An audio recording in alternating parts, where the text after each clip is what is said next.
વંદે ગુજરાત. નમસ્કાર મિત્રો, હું ડૉક્ટર વિજય ઠક્કર, આંકલાવ હાઈસ્કૂલ આંકલાવ, જિલ્લો આણંદમાં શિક્ષક છું. અને આજે આપણે એકાઉન્ટના પહેલા ભાગમાં પ્રકરણ નંબર 2 વ્યવહારોની દ્વિઅસર અને ખાતાના પ્રકારો એ પ્રકરણનું વિગતવાર અભ્યાસ કરવાનો છે. જો શક્ય હોય તો આપ આપની નોટ અને પેન રાખશો સાથે, જેથી કરીને તમને કોઈ જગ્યાએ ન સમજાય અથવા તો કોઈ જગ્યાએ પ્રશ્નાર્થ થાય કે આવું કેમ, તો એ તમે નોંધ કરી શકો અને તમે તમારા એકાઉન્ટના શિક્ષકને એ વિષય પર વિગતવાર પૂછી શકો. આ જે એકમ છે એમાં વ્યવહારોની દ્વિઅસર અને ખાતાના પ્રકારો એના ઉપર પૂરેપૂરું ફોકસ કરવામાં આવ્યું છે. પહેલું એકમ જે છે તમે પારિભાષિક શબ્દો વિશે બરાબર સમજ્યા. હવે આપણે વ્યવહારો અને એની અસરો પર આપણે આગળ વધારે ઊંડાણપૂર્વક વિચારવાનું છે. વ્યવહારોમાં પણ આપણે તો માત્ર ધંધાકીય વ્યવહારો વિશે સમજવાનું છે, પણ એ પહેલાં આપણે વ્યવહારો એટલે સમજી લઈએ. તમે સ્કૂલમાં 2 મિત્રો હોય, 3 મિત્રો હોય, 4 મિત્રો હોય, તો એકબીજાને કંઈક નાસ્તો કરાવતા હોય. એકવાર તમે પૈસા આપી દો છો, બીજી વાર એ આપે છે. આજે તમે નોટ ખરીદી, પેન ખરીદી, એની પાસે પૈસા નથી, તમે આપ્યા, બીજે દિવસે તમને પૈસા પાછા આપે છે. આ થયા તમારા સ્કૂલના અને તમારા અંદર મિત્રોના વ્યવહારો. ઘરે જાઓ, તમારા મમ્મી બાજુના ઘરેથી કંઈક શાકભાજી લઈ આવે, એમની પાસે શાકભાજી મંગાવે, બીજે દિવસે એમને પૈસા આપી દે. તમારા મમ્મી બહાર જાય તો બાજુવાળા તમારા મમ્મીને કંઈક મારા માટે આ શાકભાજી લઈ આવજો, તો એ એમનો વ્યવહાર થયો. અહીંયા આપણે માત્ર ધંધાકીય વ્યવહારની વાત કરવાની છે. તો ધંધાકીય વ્યવહાર એટલે શું? તો આપણી કોઈ દુકાન હોય, પેઢી હોય, ફેક્ટરી હોય કે એવું કંઈ પણ જેને આપણે ધંધો કહીએ છીએ, એમાં આપણે જે પણ વ્યવહારો કરીએ છીએ એ બધા જ વ્યવહારો ધંધાકીય વ્યવહારો થયા. પણ બધા જ વ્યવહારોને ધંધાકીય વ્યવહારો કહેવા કરતાં આપણે એને પણ થોડાક વધારે ઊંડાણમાં ઉતરીને સમજીશું. ધંધાકીય વ્યવહારો એટલે ધંધામાં થતા વ્યવહારો, એ વાત સાચી છે.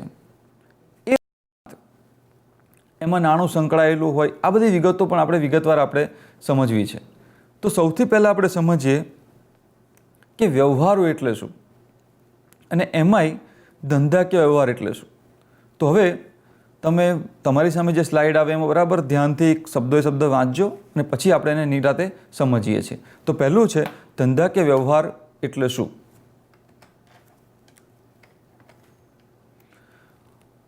ધંધાકીય વ્યવહાર એટલે 2 કે વધુ વ્યક્તિઓ વચ્ચે ધંધા માટેની વસ્તુઓ કે સેવાની રોકડ અને અથવા ઉધાર ફેરબદલી. અહીં જુઓ, ધંધાકીય વ્યવહાર એટલે 2 કે વધુ વ્યક્તિઓ. વ્યવહાર છે એ 2 કે વધુ વ્યક્તિઓ વચ્ચે થાય છે. કારણ કે વ્યવહાર થવા માટે 2 વ્યક્તિઓ આવશ્યક છે. 2 થી 3 હોય, 4 હોય, 5 હોય, બરાબર છે. પણ ઓછામાં ઓછા ધંધા માટે 2 વ્યક્તિઓની જરૂર તો પડવાની જ છે. બીજું શું, શાની ફેરબદલી થાય છે?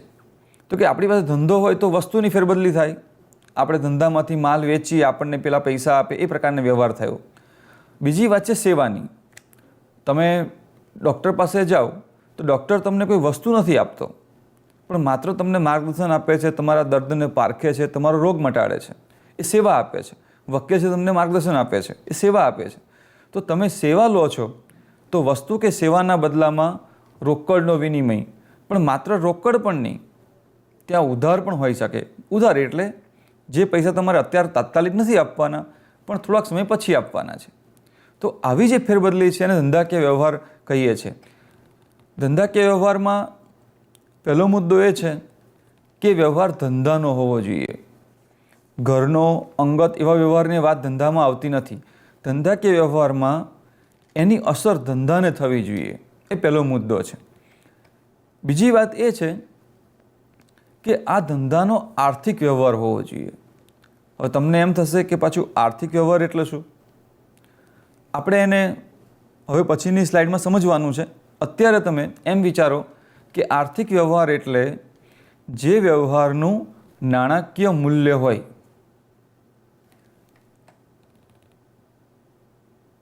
નાણાકીય મૂલ્ય એટલે તો જે વ્યવહારને નાણાંમાં આંકી શકાતું હોય, જે વ્યવહારથી રૂપિયા રોકડા કે રોકડ રૂપિયાની આવન જાવન થતી હોય, કાં તો એ રૂપિયા આવતા હોય, કાં તો એનું રૂપિયા જતા હોય, કાં તો ખર્ચ થતો હોય, નુકસાન થતું હોય, તો આ બધી વાતો છે નાણાકીય મૂલ્યની વાત થઈ. જે વ્યવહારને નાણાંમાં આંકી શકાતું હોય. પછી છે આ વ્યવહાર રોકડ કે ઉધાર પણ હોઈ શકે. રોકડ હોય તો તરત રોકડની લેવડ દેવડ થાય છે, અને ઉધાર હોય તો એ થોડાક સમય માટે મુલતવી રખાય છે, પછી એ 1 મહિના માટે પણ હોઈ શકે, 1 દિવસ માટે પણ હોઈ શકે. અને ધંધાના વ્યવહારો આંતરિક કે બાહ્ય પણ હોઈ શકે.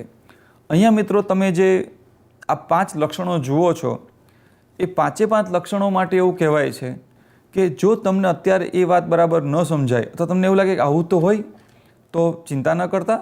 આના પછીની જે સ્લાઇડ આવે છે એમાં તમને આ જ વસ્તુ બરાબર સમજાવવાની છે કે આર્થિક વ્યવહાર એટલે શું, નાણાંનું મૂલ્ય હોય એટલે શું, રોકડ અને ઉધાર એટલે શું, ને આંતરિક અને બાહ્ય એટલે શું.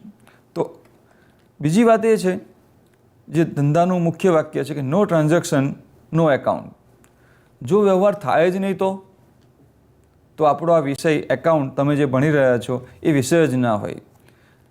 આ વિષય માટે જરૂરી છે વ્યવહારો, અને વ્યવહારો થાય એમાંથી ધંધાકીય વ્યવહારો જુદા પાડવામાં આવે. ધંધાકીય વ્યવહારોમાંથી આપણો હિસાબ, આપણું એકાઉન્ટ, આપણે એકાઉન્ટન્ટ તરીકેની જે કારકિર્દી છે એ બધી એના આધાર પર વિકસે. તો હવે આપણે આ પહેલી સ્લાઇડ પરથી જે સમજવાના મુદ્દાઓ ઊભા થયા એ કયા કયા થયા? તો રોકડ આર્થિક વ્યવહાર એટલે શું? આર્થિક વ્યવહાર સમજવા માટે બિનઆર્થિક વ્યવહાર પણ સમજવો પડે. રોકડ એટલે શું? ઉધાર એટલે શું? આંતરિક એટલે શું? બાહ્ય એટલે શું? અન્ય વ્યવહાર એટલે શું? તો ચાલો આપણે એ બધા વ્યવહારોને પૂરેપૂરા સમજીએ.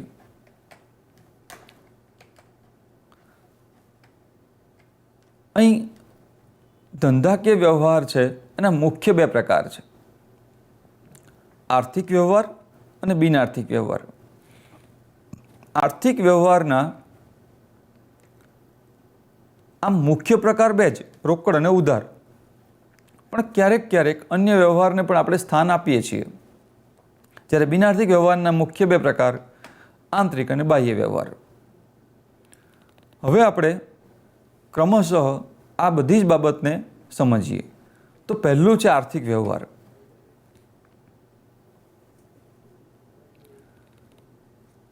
ધંધાના એવા વ્યવહારો જેમનું નાણાંમાં મૂલ્ય માપી શકાય અને જ્યાં નાણાંની લેવડ દેવડ તાત્કાલિક રોકડમાં અથવા ભવિષ્યમાં થવાની હોય તેને આર્થિક વ્યવહારો કહેવાય. ભવિષ્યમાં થનાર નાણાંની લેવડ દેવડ અંગે વર્તમાનમાં દેવાદાર લેણદારનો સંબંધ ઊભો થાય છે તેવા વ્યવહારોને પણ આર્થિક વ્યવહારમાં સમાવેશ કરવામાં આવે છે. મિત્રો, અહીં જે અલગ કલરથી તમને જોવા મળે છે એ એના મુખ્ય ચાવીરૂપ શબ્દો છે. પહેલું છે નાણાંમાં મૂલ્ય માપી શકાય. તમે એમ કહો કે મેં એમને થોડાક રૂપિયાનો માલ વેચ્યો, તો એ થોડાક રૂપિયા એટલે શું? અથવા થોડોક માલ વેચ્યો એટલે શું? થોડીક ખરીદી કરી એટલે શું? તો એવું નહીં. ચોક્કસ વ્યવહાર જ્યારે નામામાં આપણે ચોપડામાં લખવાનું છે ત્યારે આપણે બધી ચોકસાઈ રાખીએ છીએ. કઈ તારીખે વ્યવહાર થયો, કોણ ખરીદી કરવા માટે આવ્યું હતું, કઈ પાર્ટી લેનાર છે અથવા કઈ પાર્ટી વેચનાર છે, કઈ તારીખે વ્યવહાર થયો, કેટલા રૂપિયાનો વ્યવહાર થયો, કેટલી વસ્તુ લઈ ગયા અથવા કેટલા કિલોગ્રામ વ્યવહાર થયો, કેટલા કિલોગ્રામ વસ્તુઓ આપણે વેચી ખરીદી. આમ દરેકે દરેક વસ્તુ એકદમ ચોક્કસપણે આપણે નોંધીએ છીએ. તો અહીં શું વાત થઈ કે વ્યવહારનું નાણાકીય મૂલ્ય હોવું જોઈએ. તમે કોઈને ધંધામાં આપણે ત્યાં કોઈ માલ ખરીદવા માટે આવ્યું હોય અને તમે એનો સામાન ઉચકવામાં થોડી મદદ કરી હોય અને પછી એ સામાન ઉચકવાની મદદ કરી હોય તો એને તમે ક્યાં નોંધશો? એનું મૂલ્ય આંકી શકાય કે મેં એમને 20 રૂપિયાની મદદ કરી કે મેં એમને 50 રૂપિયાની મદદ કરી? તો એ વ્યવહાર છે એ આર્થિક નથી, એ બિનઆર્થિક વ્યવહાર છે, કારણ કે એનું નાણાંમાં મૂલ્ય માપી શકાતું નથી. પણ તમે એને 500 રૂપિયાનો માલ વેચ્યો છે તો એ 500 રૂપિયાનો માલ છે, એ 500 રૂપિયા છે, એ નાણાંનું મૂલ્ય કહેવાય. તો તમે એને લખશો કે આજે 500 રૂપિયાનો વકરો થયો, 500 રૂપિયા એણે આપણને આપ્યા અને આપણે એને 500 રૂપિયાનો માલ આપ્યો. તો આ જે વ્યવહાર છે એને આપણે આર્થિક વ્યવહાર કહીએ છીએ. તો પહેલી બાબત હતી નાણાંમાં મૂલ્ય આંકી શકાવવું જોઈએ. બીજી વાત તમે જુઓ કે નાણાંની લેવડ દેવડ છે એ તાત્કાલિક રોકડમાં થાય અથવા તો કારણ કે રોકડ વ્યવહાર જ આર્થિક વ્યવહાર એવું જરૂરી નથી, એટલે ત્યાં આપણે સુવિધા મૂકી કે તાત્કાલિક રોકડ આવતા જતા હોય તો બરાબર છે, કંઈ વાંધો નથી આપણને. પણ જો તાત્કાલિક રોકડ ન મળતી હોય અથવા તો આપણે માલ ખરીદવા જઈએ અને તાત્કાલિક રોકડ ન ચૂકવતા હોય તો પણ એ વ્યવહાર આર્થિક વ્યવહાર ગણાય. કારણ કે એ રૂપિયા જે આપણે ચૂકવવાના છે એ આપણે 1 મહિના પછી, 2 મહિના પછી, 5 દિવસ પછી, 3 દિવસ પછી ગમે ત્યારે ચૂકવવાના છે. અને જ્યાં સુધી આપણે રૂપિયા નથી ચૂકવતા ત્યાં સુધી આપણે એમના દેવાદાર થઈએ છીએ, આપણે એને પૈસા ચૂકવવાના બાકી છે. અન્યથા એમ પણ વિચારી શકાય કે આપણે કોઈને ઉધાર માલ વેચ્યો છે, એ આપણને અત્યારે રૂપિયા નથી આપતા, તો અત્યારે આપણે નોંધ તો કરીએ જ છીએ કે અમુક મિસ્ટર એક્સ કે બીજા કોઈ વ્યક્તિના નામે આપણે આટલા રૂપિયાનો માલ વેચ્યો છે. અત્યારે એ રૂપિયા આપણને મળતા નથી, પણ એનો સમય નિશ્ચિત હશે, એ દરમિયાન આપણને એ રૂપિયા પાછા મળી જવાના છે. તો અહીં 3 બાબતો આર્થિક વ્યવહાર માટે મુખ્ય બની. એક, આપણે એ રીતે જોઈએ કે નાણાંનું મૂલ્ય હોવું જોઈએ, નાણાકીય મૂલ્ય હોવું જોઈએ. બીજી વાત, વ્યવહાર તાત્કાલિક રોકડ સ્વરૂપે થાય અથવા તો એ રોકડના બદલે મુલતવી રખાય અને દેવાદાર લેણદારનો સંબંધ ઊભો થાય. તો આટલી વિગત છે એ આપણા માટે આર્થિક વ્યવહાર સમજવા માટે જરૂરી છે. હવે આપણે સમજીએ બિન આર્થિક વ્યવહાર એટલે શું. આ પ્રકારના વ્યવહારનું નાણાકીય મૂલ્ય હોતું નથી અથવા નાણાકીય મૂલ્ય માપી શકાતું નથી. તે વ્યવહારથી રોકડમાં કે દેવા કે લેણામાં વધારો કે ઘટાડો થતો નથી. જો અહીંયા તમને સમજાશે કે નાણાકીય મૂલ્ય પણ નથી, નાણાંમાં માપી શકાતું પણ નથી. આ વ્યવહારને કારણે આપણા ખિસ્સામાં રોકડનો વધારો થતો નથી કે આપણા ખિસ્સામાંથી રોકડ ઓછી પણ થતી નથી, કે નથી આપણે દેવાદાર બનતા કે નથી આપણે લેણદાર બનતા. કોઈ જ ફરક પડતો નથી આપણા વ્યવહારમાં, નફામાં, નુકસાનમાં, આવકમાં, જાવકમાં, ખર્ચમાં, મિલકતમાં ક્યાંય કંઈ ફરક પડતો નથી. તો એવા વ્યવહારને આપણે બિનઆર્થિક વ્યવહાર કહીએ છીએ. ખાસ ધ્યાન રાખવા જેવી બાબત આ છે કે આ પ્રકારના વ્યવહારની નોંધ નામાના હિસાબી ચોપડે કરવામાં આવતી નથી. તમે મિત્રો જેમ જેમ આગળ ભણતા જશો તેમ તેમ આ વસ્તુ તમને વધારે આ બાબત બહુ મહત્ત્વની લાગશે. શરૂઆતમાં તો એવું બનશે કે તમે અત્યારે ઉદાહરણમાં એવું પૂછ્યું હશે કે બિનઆર્થિક વ્યવહાર છે કે આર્થિક છે એવું પૂછશે, પણ તમે જ્યારે આગળ અભ્યાસ કરશો 11માંથી 12માં કે કોલેજમાં કે બીજા કોઈ ફિલ્ડમાં જશો ત્યારે તમારા ઉદાહરણમાં ક્યાંક બિનઆર્થિક વ્યવહાર તમારા એક્ઝામ્પલમાં ક્યાંક આપી દેશે અને તમે એ વાત સાવ ભૂલી ગયા હશો કે આની નોંધ આપણે નથી કરવાની, અને ક્યાંક ખોટી અસર આપીને આપણે આપણો દાખલો છે ખોટો ગણતા હોઈએ છીએ અથવા તો જુદા હિસાબો, ખોટા હિસાબો આપણે મેળવતા હોઈએ છીએ. તો આ જે બાબત છે એને ખાસ તમારે યાદ રાખવાની છે કે બિનઆર્થિક વ્યવહારો છે એની નોંધ નામાના હિસાબી ચોપડે ક્યારેય કરવામાં આવતી નથી. આપણે થોડા ઉદાહરણ પણ જોઈ લઈએ. અહીં જો કે 5000 રૂપિયાનો માલ મોકલવાનો ઓર્ડર મળ્યો. કોઈ વ્યક્તિ આપણને ફોનથી કે ઈમેલથી કે પત્રથી કહ્યું કે તમે 5000 રૂપિયાનો માલ અમને મોકલી આપો. અહીં આપણને ઓર્ડર મળ્યો છે, હજુ આપણે એમને માલ મોકલ્યો નથી, એમણે આપણને પૈસા આપ્યા નથી અથવા બાકી રાખ્યા નથી. ઓર્ડર મળ્યો છે. ઓર્ડર મળવાથી શું થશે? હજુ આપણે એને માલ નથી મોકલતા ત્યાં સુધી આપણો નાણાકીય વ્યવહારમાં કશો જ ફરક પડતો નથી. આ તો પેલા આપણે નાના જોક સાંભળીએ છીએ કે મારે સ્વિટ્ઝરલેન્ડ ફરવા જવું છે તો કેટલો ખર્ચો થાય, એનું આયોજન તો કે ના, આયોજન કરવામાં કંઈ ખર્ચ ના થાય, ફરવા જાવ તો જ ખર્ચ થાય, ખાલી વિચારવાથી કંઈ ખર્ચ ના થાય. મારો વિચાર છે શું ખર્ચ થાય, તો વિચારવાથી કંઈ ખર્ચ ના થાય. એવું છે. ઓર્ડર મળ્યો છે ત્યારે હજુ કોઈ નાણાકીય વ્યવહાર આપણી સાથે થયો નથી. બીજી વાત છે કે 20000ના માલની ખરીદી માટે લિસ્ટ તૈયાર કર્યું. તમે બીજો વ્યવહાર હમણાં સ્લાઇડમાં જોયો કે લિસ્ટ તૈયાર કરો, તો લિસ્ટ તૈયાર કરવાથી શું થશે?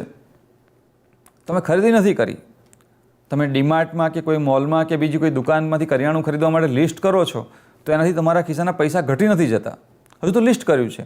તમે ત્યાં જાઓ, માલ ખરીદો અને માલનું વજન તમે હાથમાં થેલી પકડો અને પેલાને પૈસા આપો, ત્યારે વ્યવહાર થયો કહેવાય. ત્યાં સુધી હજુ કોઈ વ્યવહાર આપણી પાસે થયો નથી, તો એ વ્યવહાર પણ આર્થિક ગણાઈ શકાય નહીં.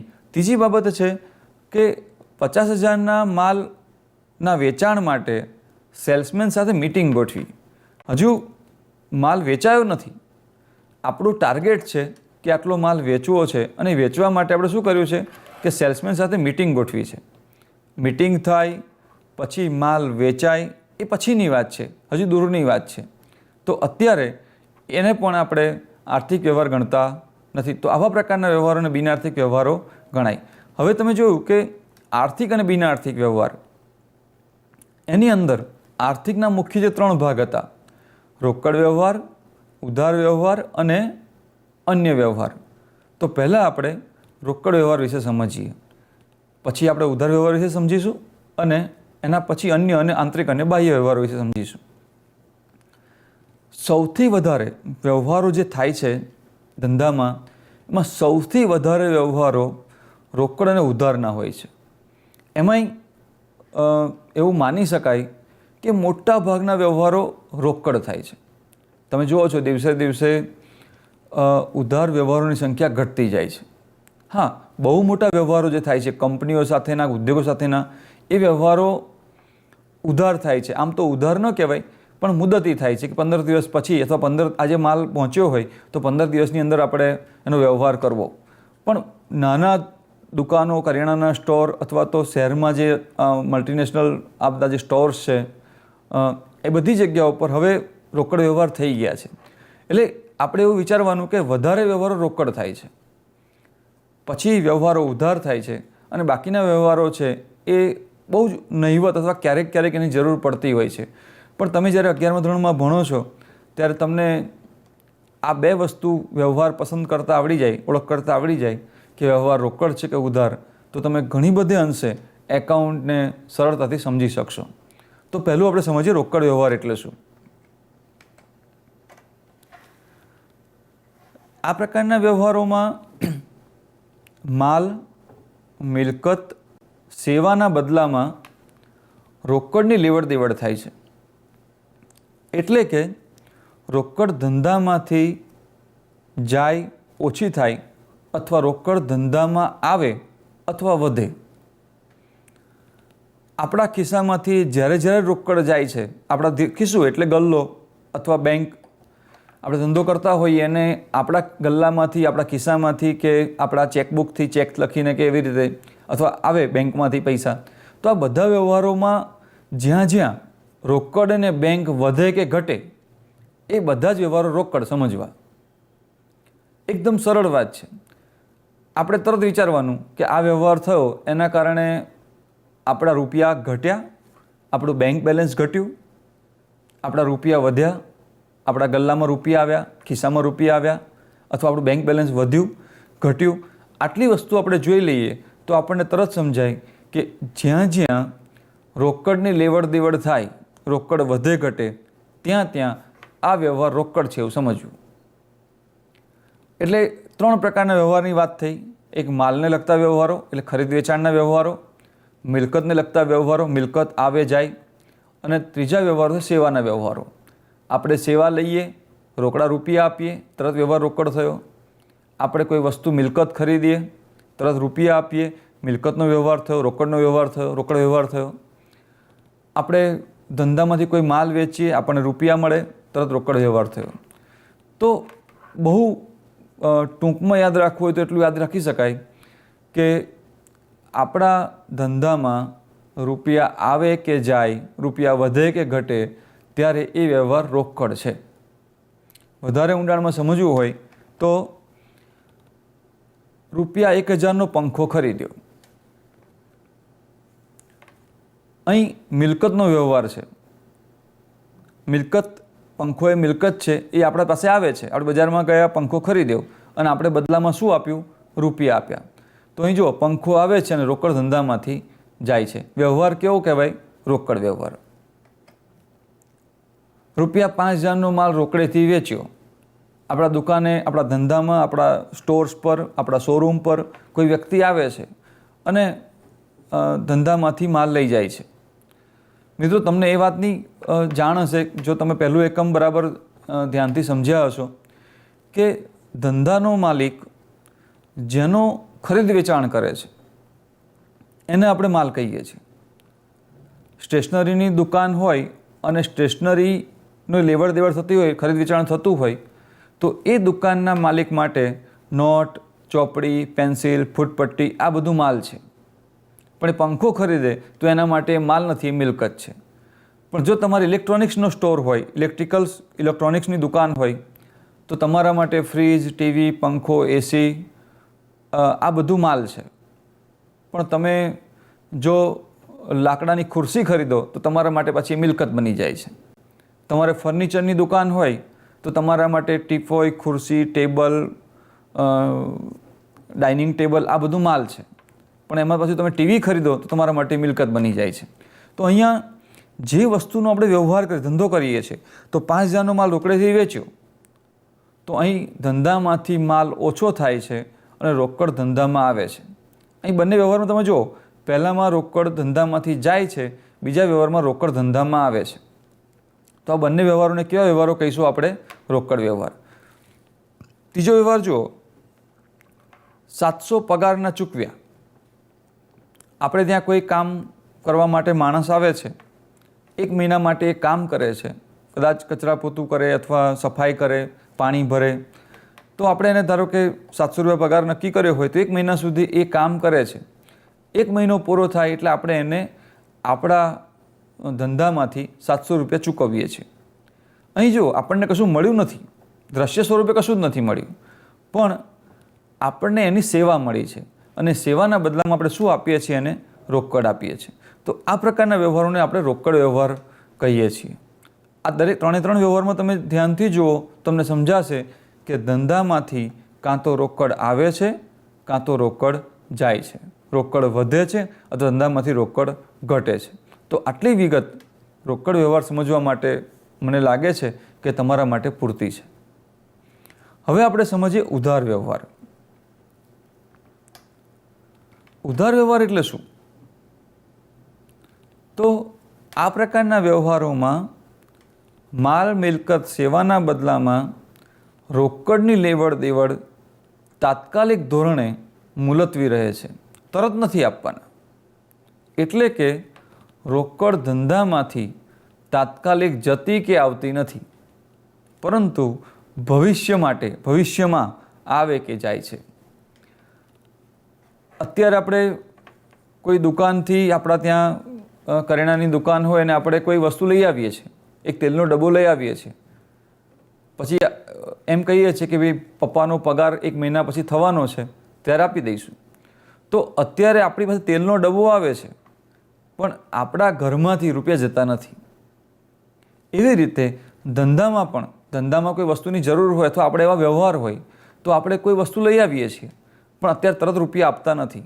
તો શું થયું કે રોકડની ચૂકવણી તાત્કાલિક મુલતવી રહી, તરત આપણે પૈસા ચૂકવતા નથી, પણ એ રૂપિયા ભવિષ્યમાં ચૂકવવા માટે આગળ જવા દઈએ છીએ. ક્યારે ચૂકવવાના છે? તો કે એનું મુદત હોય, ચોક્કસ સમય હોય, મહિના પછી, 2 મહિના પછી કે 10 દિવસ પછી. તો એ જે ગાળો છે એને આપણે ઉધાર વ્યવહાર કહીએ છીએ. તો પહેલું બાબત ઉધાર વ્યવહાર માટે જરૂરી કે તાત્કાલિક ધોરણે રોકડની વધઘટ થતી નથી, રોકડ વધતી કે ઘટતી નથી, યથાવત રહે છે. નંબર 2, અહીં જુઓ, રૂપિયા 1,000નો પંખો રજની પાસેથી ઉધાર ખરીદ્યો. ગયા વ્યવહારમાં, રોકડ વ્યવહારમાં આપણે પંખો ખરીદ્યો હતો, રોકડ જ ખરીદ્યો હતો. અહીંયા શું થયું છે? 1,000નો પંખો રજની પાસેથી ઉધાર ખરીદ્યો છે. અહીં પંખો આવે છે, આપણે ધંધામાં પંખો લઈ આવ્યા, પંખો ફરે છે, પવન આવે છે, પણ તરત ધોરણે, તાત્કાલિક ધોરણે આપણે રોકડ ધંધામાંથી ચૂકવતા નથી. આપણે રજનીને પૈસા આપવાના છે. રજની આપણી પાસે પૈસા માંગે છે, આપણે એને ચૂકવવાના છે, આપણે એને ચૂકવીશું, એનો સમય હશે, નક્કી કર્યું હશે, આપણા રજની હશે, રજનીએ કહ્યું છે કે ભાઈ તમે તમારા મહિને પૈસા આપજો, અમને વાંધો નથી, તો આપણે મહિને પૈસા આપશું. રજનીએ કહ્યું છે કે 6 મહિના પછી પૈસા આપજો, તો 6 મહિને પૈસા આપશું. રજનીએ કહ્યું હોય કે પંખાની ગેરંટી 2 વર્ષની છે ને 2 વર્ષ પછી પૈસા આપજો, તો 2 વર્ષ પછી આપશું. જ્યારે આપશું ત્યારે આપવાના છે, પાકું છે. પણ અત્યારે આપણે એ વ્યવહાર રોકડ પૈસા આપતા નથી, એટલે આ વ્યવહાર કેવો છે? ઉધાર છે. ઉધાર વ્યવહાર થાય ત્યારે શું બને છે? તો કે ઉધાર વ્યવહાર થાય ત્યારે લેણદાર અને દેવાદારનો સંબંધ ઊભો થાય છે. એટલે અત્યારે આપણું 5000 રૂપિયા દેવું કહેવાય, આપણે રજનીને ચૂકવવાનું છે, તો આ વ્યવહાર આપણા વચ્ચે ઊભો થયો કહેવાય. બીજો વ્યવહાર છે, જુઓ, 5000નો માલ દર્શનાને ઉધાર વેચ્યો. અહીં ધંધામાંથી માલ જાય છે 5000 રૂપિયાનો, પણ આપણને દર્શના છે એ રોકડ આપતી નથી. ધંધામાં રૂપિયા નથી આવતા. આપણા ગોડાઉનમાંથી 5000 રૂપિયાનો માલ ઓછો થાય છે, પણ આપણા ગલ્લામાં 5000 રૂપિયાની નોટો પડતી નથી. તો એ જે વ્યવહાર છે એ પણ કેવો વ્યવહાર કહેવાય? ઉધાર વ્યવહાર કહેવાય.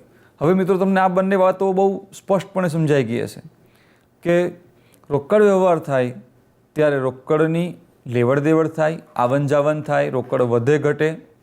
પણ ઉધાર વ્યવહારમાં રોકડની લેવડ દેવડ થતી નથી, રોકડ વધતી ઘટતી નથી, પણ એના બદલામાં લેણદાર અને દેવાદારનો સંબંધ ઊભો થાય છે. આપણે કોઈની પાસે જ્યારે પૈસા માંગીએ છીએ ત્યારે એ આપણા દેવાદાર બને છે, આપણે એમના લેણદાર બનીએ છીએ. અને આપણે જ્યારે કોઈને પૈસા આપવાના હોય ત્યારે આપણે દેવાદાર બનીએ છીએ, એ આપણા લેણદાર બને છે. તો આ સંબંધ એક નવો સંબંધ ઊભો થાય છે. પણ આ સંબંધ ક્યારે ઊભો થાય છે? માત્ર ઉધાર વ્યવહારમાં. ખરેખર સંબંધ ઊભો ઉધાર વ્યવહારમાં જ થાય છે. તમે જો તમારા પપ્પા કોઈ નાની કરિયાણાની દુકાન કે બીજી કોઈ જગ્યાએ એવી રીતે સંકળાયેલા હોય તો એમને પૂછજો કે તમારા 5 ગ્રાહકના નામ બોલો, તો હું માનું છું કે એ જેને ઉધાર વેચે છે એના નામ એને યાદ હશે. કોઈના ત્યાં લગ્ન હશે તો કંકોત્રી એ ઉધાર ગ્રાહક નહીં આવશે જે ઉધાર લઈ જાય છે તમારી પાસેથી. પણ કારણ કે રોકડ વ્યવહાર જ્યારે થાય છે ત્યારે આપણે એને નામ કે બીજું કંઈ પૂછતા નથી. એ પૈસા આપે છે, આપણે એને માલ આપીએ છીએ. તમે કોણ છો ને ક્યાંના છો, શું છો, કંઈ જાણતા નથી. પણ જ્યારે આપણે માલ ઉધાર વેચીએ છીએ ત્યારે આપણે બધી જ માહિતી લઈ લઈએ છીએ. શા માટે લઈએ છીએ? શરૂઆત તો એવી રીતે થાય છે કે આપણે એ જાણવા માટે માહિતી લઈએ છીએ કે આપણે એને માલ આપીએ તો એ આપણને રૂપિયા આપી શકે તેમ છે કે નહીં. પણ એના આધાર પર આપણે બધી માહિતી લઈએ છીએ ને એક નવા પ્રકારનો સંબંધ આપણા વચ્ચે ઊભો થાય છે. તો આટલી વાત છે એ રોકડ અને ઉધાર વ્યવહાર વચ્ચેની થઈ. હવે બાકીના જે વ્યવહારો છે જેમાં અન્ય વ્યવહાર આંતરિક અને બાહ્ય, એ વિશે પણ આપણે સમજીએ. અન્ય વ્યવહાર એટલે શું? તો આ પ્રકારના વ્યવહારો છે એ રોકડ કે ઉધારને લગતા નથી, પરંતુ વિશિષ્ટ પ્રકારના છે. આ પ્રકારના વ્યવહારો છે એ રોકડ કે ઉધાર ન હોવા છતાંય ચોપડે નોંધ કરવી પડે છે, એટલે આર્થિક છે. હમણાં પહેલાં કહ્યું આપણે કે દરેક આર્થિક વ્યવહારની નોંધ કરવાની. તો આર્થિકના જે 3 પ્રકાર છે, રોકડ, ઉધાર અને અન્ય. તો આ વ્યવહાર છે એ રોકડ પણ નથી, ઉધાર પણ નથી, પણ અન્ય છે. કેવા? તો ધારો કે ધંધામાંથી માલ ચોરાઈ જવો. તો ચોરી થાય ધંધામાંથી, ધારો કે 1000 રૂપિયાનો માલ કોઈ ચોરીને લઈ ગયું, તો આપણા ધંધામાંથી માલ તો ઓછો થયો. માલ ઓછો થયો એટલે 1000 નુકસાન થયું કહેવાય. તો એ તો નોંધવું જ પડે. પણ કોના નામે લખીશું આપણે? કારણ કે આપણે તો ચોરનું નામ જાણતા નથી કે કયા નામનો ચોર છે એ આપણા ધંધામાંથી માલ લઈ ગયો છે. અને નામ જાણતા હોય તો આપણને ખબર નથી કે એને રોકડા આપે છે કે ઉધાર પછી ક્યારે ચૂકવવાનો છે. તો આવા પ્રકારના વ્યવહારો છે જેના વિષય પર આપણે રોકડ કે ઉધાર નક્કી નથી કરી શકતા અને છતાંય આપણે ધંધામાં લખવો પડે. તો એવા વ્યવહારોને આપણે અન્ય વ્યવહાર કહીએ છીએ. જેમ કે જાહેરાત માટે આપણે માલ આપીએ છીએ, એ દાનમાં માલ આપીએ છીએ, તે અકસ્માત થાય અને માલ ઢોળાઈ જાય, ચોરાઈ જાય, બગડે. તો આ પ્રકારના જે વ્યવહારો છે, આ પ્રકારના જે વ્યવહારો છે એને આપણે અન્ય વ્યવહાર તરીકે ઓળખીને એને ધંધામાં સ્થાન આપતા હોઈએ છીએ, જે આપણને સ્ટોક ગણવામાં ને એમાં આપણને ભવિષ્યમાં ઉપયોગી બનતા હોય છે. આ ઉપરાંત જે વ્યવહાર છે એ છે આંતરિક વ્યવહાર. તમને અગાઉના ચાર્ટમાં એ યાદ હશે કે આંતરિક વ્યવહાર છે એ બિનઆર્થિક વ્યવહાર છે. એને આપણે શાંતિથી, કદાચ તમને મને ખબર નથી પણ તમને થોડુંક ઝાંખું દેખાતું હોય તો હું ફરી એને વાંચી સંભળાવું છું. જે વ્યવહાર ધંધામાં જ થતો હોય અને તેમાં અન્ય પક્ષકારની જરૂર ન હોય તેવા વ્યવહારને, જેમ કે ઘસારો, કુદરતી નુકસાન, ક્ષમા કરશો, આ વ્યવહાર પણ આપણે આર્થિકમાં જ ગણવાનો છે, આંતરિક વ્યવહારને જ. કારણ કે ઘસારો પણ આપણે ગણીએ છીએ ને કુદરતી નુકસાન પણ આપણે ધંધામાં ગણતા હોઈએ છીએ.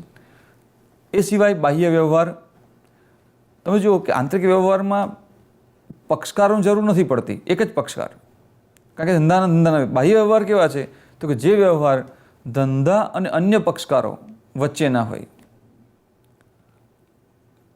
આર્થિક હોય અને અન્ય પક્ષકારો વચ્ચેના હોય તેવા વ્યવહારો, જેમ કે બેંક વ્યાજ, ફર્નિચરની ખરીદી, પગાર ચૂકવણી વગેરે.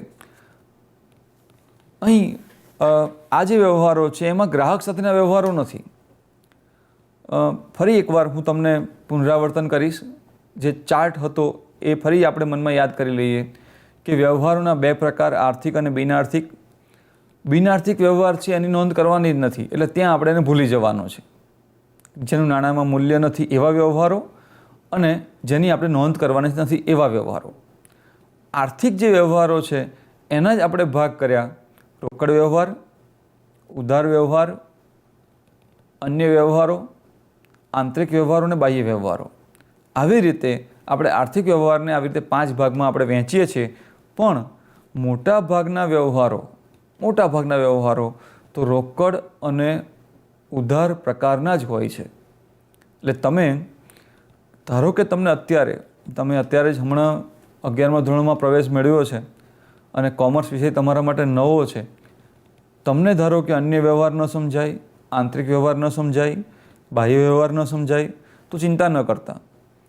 તમને માત્ર રોકડ અને ઉધાર વ્યવહાર સમજાઈ જાય તો પણ અત્યારે જે સમય છે તમારો પ્રવેશનો સમય અને થોડાક નજીકનો સમય, પહેલું 1 ચેપ્ટર જો તમે ભણ્યા છો તો તમારા માટે એ કંઈ ઓછું ન કહેવાય. તો તમે અત્યારે આટલી વસ્તુ શીખ્યા: આર્થિક વ્યવહાર, બિનઆર્થિક વ્યવહાર, રોકડ વ્યવહાર, ઉધાર વ્યવહાર. હવે આપણે એના પછી તમે જુઓ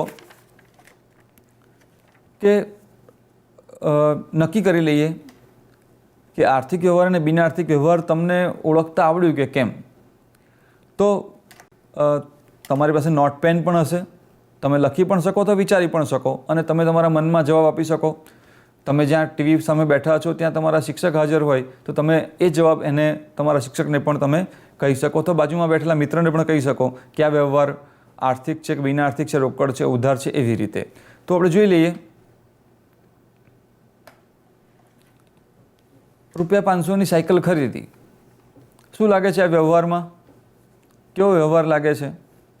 રૂપિયાની લેવડ દેવડ થાય છે, નાણાંમાં મૂલ્ય આંકી શકાય છે, તો કેવો વ્યવહાર ગણીશું એને?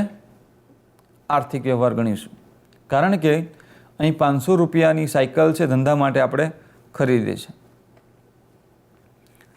₹700 પગારના ચૂકવ્યા. કેવો વ્યવહાર ગણીશું? આપણા ત્યાં કોઈ માણસ કામ કરવા માટે આવે છે, 1 મહિના માટે કામ કરે છે અને પગારના ચૂકવીએ છીએ. રૂપિયા જાય છે, રૂપિયાની વ્યવહાર છે, આર્થિક વ્યવહાર છે. પછી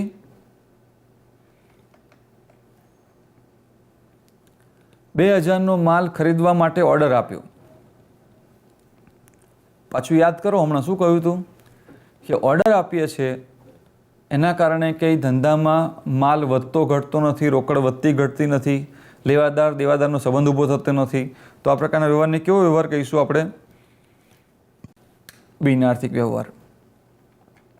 પછી 1000નો માલ રોકડેથી વેચ્યો. કેવો વ્યવહાર છે? આર્થિક. મને ખબર છે તમારામાંથી ઘણા વિદ્યાર્થીઓ એવા હોશિયાર પણ હશે કે જે લોકો આર્થિક અને બિનઆર્થિકની સાથે સાથે એ પણ નક્કી કરતા હશે કે આ વ્યવહાર રોકડ છે કે ઉધાર.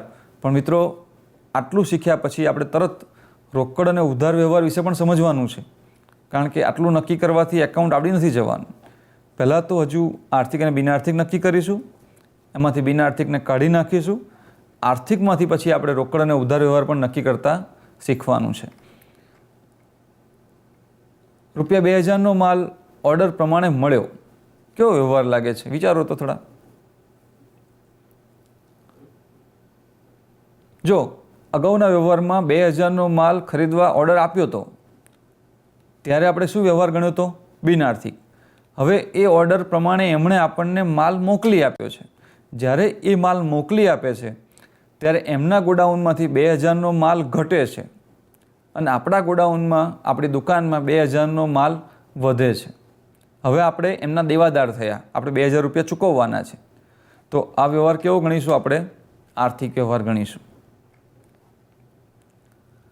50,000ની મિલકત ખરીદવાનું આયોજન કર્યું. આપણી એક દુકાન છે, એની બાજુમાં જ થોડી જગ્યા છે જે આપણને 50,000માં મળે તેમ છે. આપણે એ ભાઈને મળ્યા છીએ, વાતચીત કરી છે, આપણે એ ખરીદીએ છીએ એવું વિચાર્યું છે. હજુ આપણે એ વચ્ચે જે ડીલ છે એ કર્યું નથી. તો શું થયું? એ જગ્યા આપણને મળી ગઈ છે? નથી મળી. આપણા ખિસ્સામાંથી 50,000 રૂપિયા ઓછા થઈ ગયા છે? નથી થયા. તો હજુ કોઈ વ્યવહાર નથી થયો, ખાલી આયોજન કર્યું છે. તો કેવો વ્યવહાર ગણીશું એને? બિનઆર્થિક. ફરીથી, જો વ્યવહારમાં રોકડની લેવડ દેવડ થતી હોય અથવા વ્યવહારથી દેવાદાર લેણદારનો સંબંધ ઊભો થતો હોય તો વ્યવહાર આર્થિક ગણવો. અન્યથા એટલે જો ઉપરની બે શરતોનું પાલન ન થતું હોય તો વ્યવહાર બિનઆર્થિક ગણવો. તો તમને હવે આર્થિક અને બિનઆર્થિક વ્યવહાર નક્કી કરતાં આવડી ગયું હશે એવું હું માનું છું.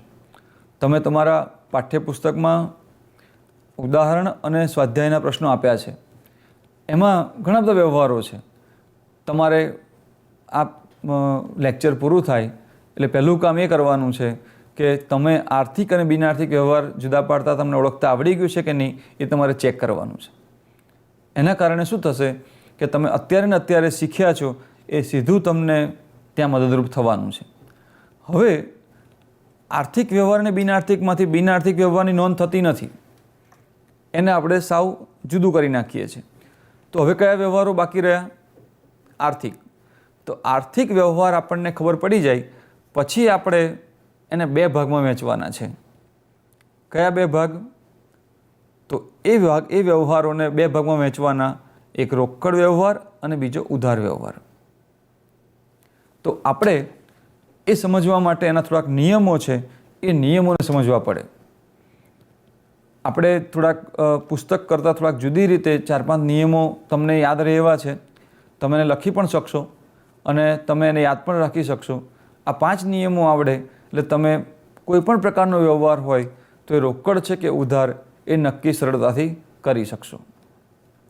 તો તમારી સામે આ 5 નિયમો. પહેલો નિયમ. શાના માટે આપણે નિયમ મૂક્યો છે? તો કે રોકડ અને ઉધાર વ્યવહારોને ઓળખો. પહેલો નિયમ છે, જે વ્યવહારમાં રોકડ શબ્દનો સ્પષ્ટ ઉલ્લેખ હોય તે રોકડ વ્યવહાર ગણાય. હવે શું કરવાનું આપણે? તો કે આખી ચોપડીમાં જેટલા પણ વ્યવહાર હોય, ઉદાહરણમાં કે સ્વાધ્યાયમાં, એમાંથી જ્યાં જ્યાં રોકડ શબ્દ આવતો હોય ત્યાં અંડરલાઇન કરી નાખવાની પેન્સિલથી. અને પછી શું વિચારી લેવાનું? એ કેવો વ્યવહાર ગણવાનો? રોકડ વ્યવહાર. સરળ થઈ ગયું છે. ધારો કે 50 વ્યવહાર આપ્યા છે તો 50 વ્યવહારમાંથી જેટલા પણ વ્યવહાર રોકડ શબ્દવાળા છે એને નીચે અંડરલાઇન કરી નાખો. તો 50માં ધારો કે 8 વ્યવહાર રોકડ શબ્દવાળા છે તો 8ની નીચે અંડરલાઇન કરીને બાજુમાં લખી નાખવાનું રોકડ વ્યવહાર. તો હવે આપણે કેટલા ઓળખવાના રહ્યા? 42. આ તો એકદમ તમને સરળતાથી મળી જાય એવી ગાઈડલાઇન છે કે રોકડ શબ્દનો સ્પષ્ટ ઉલ્લેખ હોય તો એ વ્યવહાર રોકડ ગણાય. બીજી વાત છે, જે વ્યવહારમાં ચૂકવ્યા, કારણ કે દરેક વ્યવહારની છેલ્લે આવા પ્રકારના શબ્દો હશે: ચૂકવ્યા, આપ્યા, મળ્યા, દીધા, લીધા, ભર્યા, ઉપાડ્યા. તો આવા શબ્દોનો ઉલ્લેખ થયો હોય એ શબ્દ એવું સ્પષ્ટ સમજાવે છે કે આ વ્યવહાર છે એ રોકડ વ્યવહાર છે. તમે ક્યારેય એવો શબ્દ સાંભળ્યો છે કે મેં ઉધાર ચૂકવ્યા? એવું મહેશભાઈને ₹1000 ઉધાર ચૂકવ્યા, તો આવો વ્યવહાર નહીં હોય. તમે એમ કહો કે મહેશભાઈને ₹1000 ચૂકવ્યા, મતલબ તમે રૂપિયા આપ્યા છે. મહેશભાઈ પાસેથી ₹1000 મળ્યા, મતલબ કે એમણે રૂપિયા આપ્યા છે, રોકડ વ્યવહાર છે. એવું ન હોય કે મહેશભાઈ પાસેથી ₹1000 ઉધાર મળ્યા, એવું ન હોય. તો આ બધા શબ્દો એવું, આ બધા ચાલુ વર્તમાનકાળના શબ્દો છે એ જ બતાવે છે કે આ વ્યવહાર, આવા પ્રકારના શબ્દો છે એ આપણને રોકડ વ્યવહારનું સૂચન કરે છે. એટલે હવે બીજું કામ તમારું થયું. જે વ્યવહારો બાકી રહ્યા, હમણાં જે 50 વ્યવહારની વાત થઈ, એમાંથી પહેલું કામ શું સોંપ્યું તમને? જે વ્યવહારની અંદર રોકડ શબ્દનો સ્પષ્ટ ઉલ્લેખ હોય ત્યાં બધા અંડરલાઇન કરવાની અને બાજુમાં લખી નાખવાનું રોકડ વ્યવહાર. હવે બીજું કામ સોંપવાનું તમને થયું. બધા વ્યવહાર વાંચવાના. જે વ્યવહારમાં ચૂકવ્યા, મળ્યા, દીધા, આપ્યા, આવા વ્યવહારો હોય, આવા શબ્દો આપ્યા હોય ત્યાં અંડરલાઇન કરવાની અને એની સામે લખી નાખવાનું રોકડ વ્યવહાર. તો આ પણ સરળ છે. શું યાદ રાખવાનું થયું આપણે હવે? એક રોકડ શબ્દનો સ્પષ્ટ ઉલ્લેખ અને બીજું ચૂકવ્યા, મળ્યા, દીધા, આપ્યા, લીધા, આ પ્રકારના શબ્દો. હવે આપણે ત્રીજો નિયમ સમજીએ.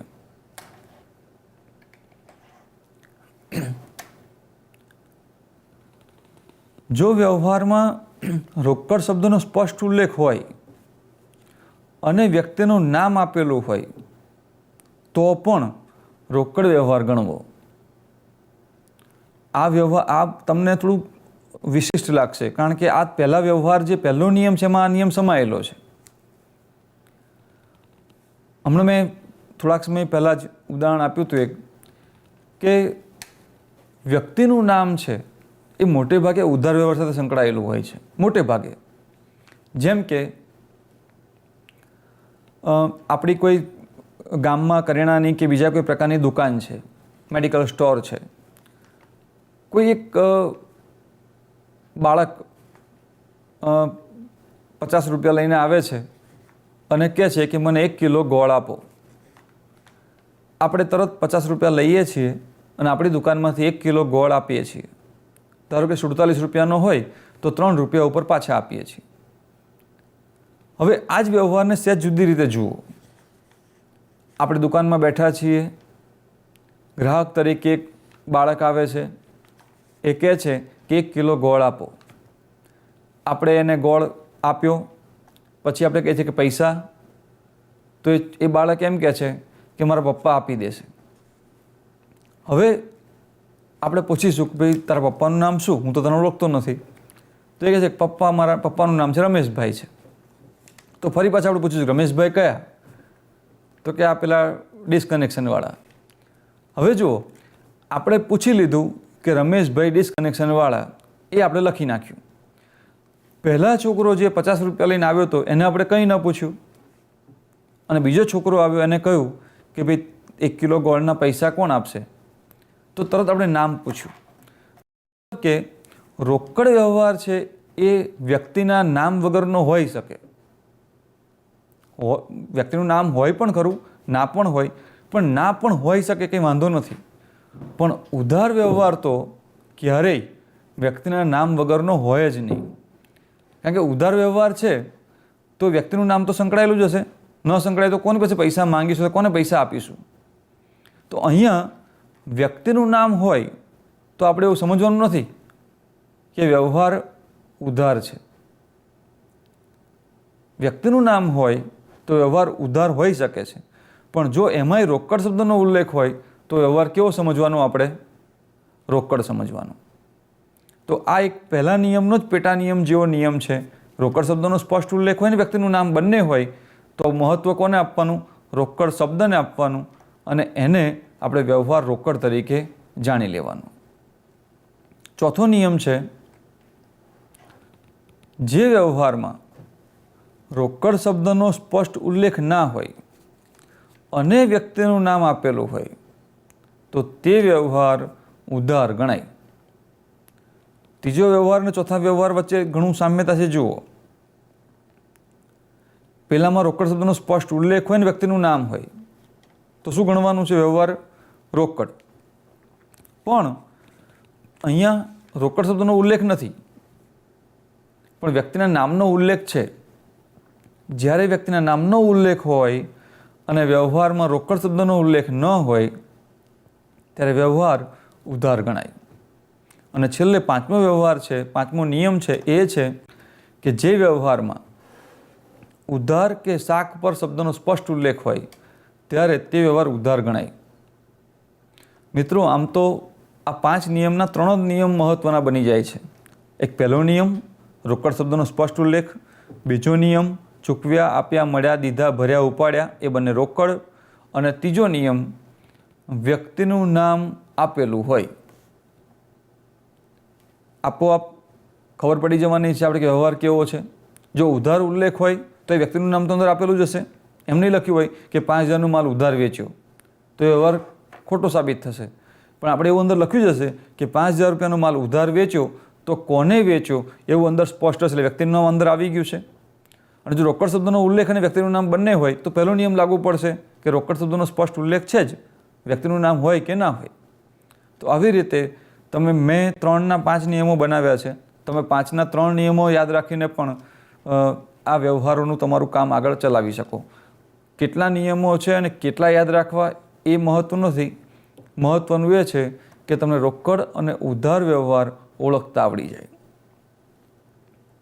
હવે આપણે રોકડ અને ઉધાર વ્યવહારો છે એના નિયમ પ્રમાણે નિયમ 1, 2, 3, 4, 5 એમ 5 નિયમોને અલગ અલગ રીતે એક એક ઉદાહરણ દ્વારા સમજવાના છે.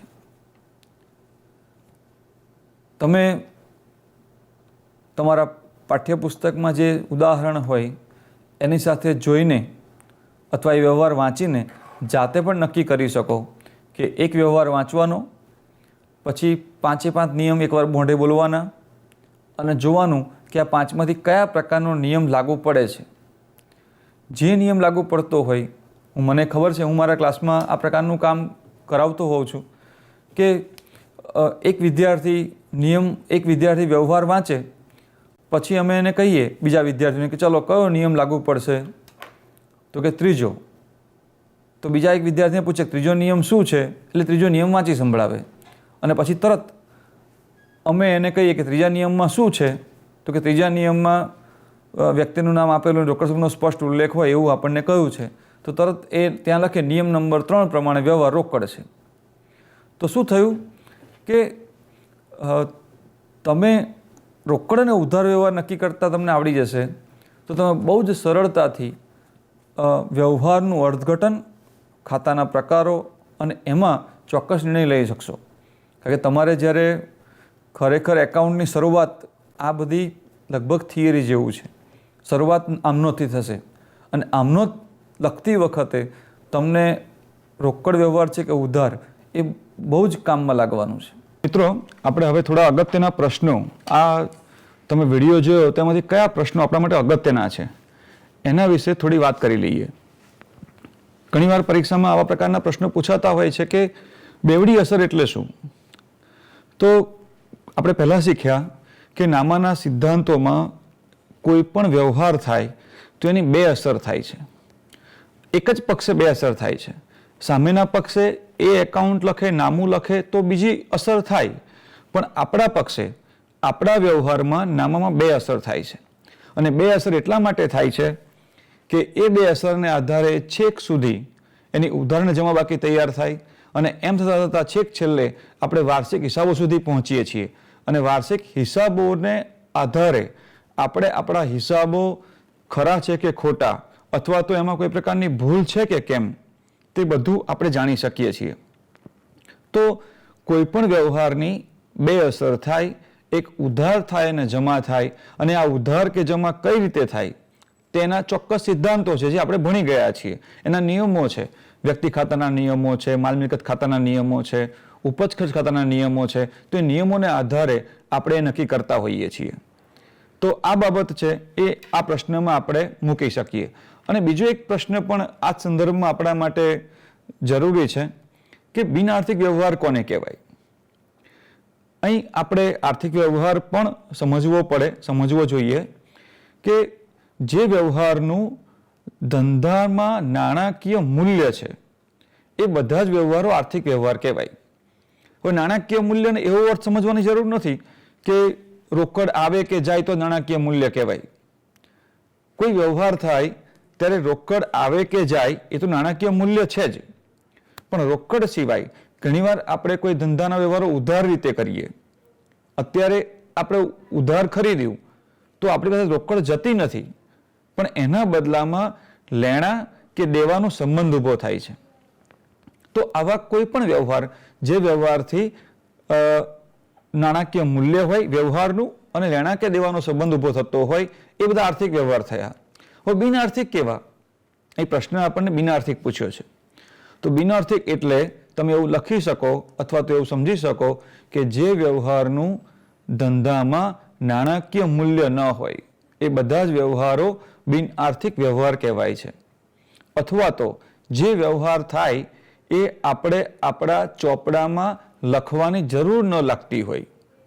જે વ્યવહાર થાય એ ચોપડામાં લખીએ કે ન લખીએ એનાથી આપણા નફામાં, નુકસાનમાં કે આપણા મૂલ્યાંકનમાં કોઈ પ્રકારનો ફરક પડવાનો ના હોય, તો એ બધું જ આપણા માટે બિનઆર્થિક વ્યવહાર કહી શકાય. તો મને લાગે છે કે આટલી બાબતો છે એ તમારા માટે આ અગત્યના પ્રશ્નો સ્વરૂપે જરૂરી છે. તો આ 5 નિયમ છે એ તમારા માટે બહુ ઉપયોગી સાબિત થવાના છે અને એ પણ એકદમ સરળ છે. ચાલો ફરી એકવાર આપણે એને યાદ કરી લઈએ. પહેલો નિયમ શું હતો? રોકડ શબ્દનો સ્પષ્ટ ઉલ્લેખ. બીજો નિયમ શું હતો? ચૂકવ્યા, આપ્યા, મળ્યા, દીધા, ભર્યા, ઉપાડ્યા, લીધા એનો ઉલ્લેખ. આ 2 ઉલ્લેખ હોય તો સમજવાનું કે વ્યવહાર કેવો છે? રોકડ. ત્રીજો નિયમ શું છે? વ્યક્તિનું નામ તો આપેલું છે પણ રોકડ શબ્દનો ઉલ્લેખ પણ છે. જો એ બંને હોય તો આપણે રોકડ શબ્દના ઉલ્લેખને સ્પષ્ટતા, મહત્ત્વ આપવું અને એ વ્યવહારને પણ રોકડ વ્યવહાર ગણવો. ચોથો વ્યવહાર છે, ચોથો નિયમ આપણો કે રોકડ શબ્દનો ઉલ્લેખ ન હોય પણ વ્યક્તિનું નામ આપેલું હોય તો ત્યાં ઉધાર વ્યવહાર ગણવો. અને 5મું, ઉધાર કે શાખ એવો સ્પષ્ટ ઉલ્લેખ હોય. જોકે ત્યાં વ્યક્તિનું નામ અંદર આપેલું જ હશે આપણને, તો આવા 5 વ્યવહારો આપણા માટે બહુ મહત્ત્વના સાબિત થાય છે. હવે પછી આપણે જ્યારે પછીના લેક્ચરમાં મળીશું ત્યારે આપણે વ્યવહારો, રોકડ છે કે ઉધાર, એના ઉદાહરણ જોઈશું. પછી ઉધાર અને રોકડ વ્યવહાર પરથી ખાતા નક્કી કરવા, વ્યવહારની કઈ અસર થાય છે એ જોવી, અસર પરથી ખાતા નક્કી કરવા, ખાતાનો નિયમ લગાડવો અને ખાતાના નિયમ લગાડ્યા પછી એ ઉધાર થશે કે જમા ત્યાં સુધી આપણે પહોંચવાનું છે. રોકડ અને ઉધાર નક્કી કરી નાખ્યું, પણ સાચું નક્કી કરવાનું એ છે કે કયું ખાતું ઉધાર થશે ને કયું ખાતું જમા. તો મને લાગે છે કે તમે જે 1 કલાક જેટલો સમય તમને મળ્યો એમાં તમે મુખ્ય આટલી બાબતો શીખી શક્યા હશો. વ્યવહાર એટલે શું? આર્થિક વ્યવહાર એટલે શું? બિનઆર્થિક વ્યવહાર એટલે શું? રોકડ વ્યવહાર એટલે શું? ઉધાર વ્યવહાર એટલે શું? અન્ય વ્યવહાર એટલે શું? આંતરિક અને બાહ્ય વ્યવહારો એટલે શું? અને રોકડ અને ઉધાર વ્યવહાર નક્કી કરવાના નિયમો, જે 5 નિયમો આપણે છેલ્લે શીખ્યા તે. તો આટલી વિગતો છે એ તમારા માટે મહત્ત્વની છે અને તમે બરાબર સમજી શક્યા હશો એવું મને લાગે છે. તમે મને ધ્યાનથી સાંભળ્યું એ બદલ તમારો આભાર. નમસ્કાર.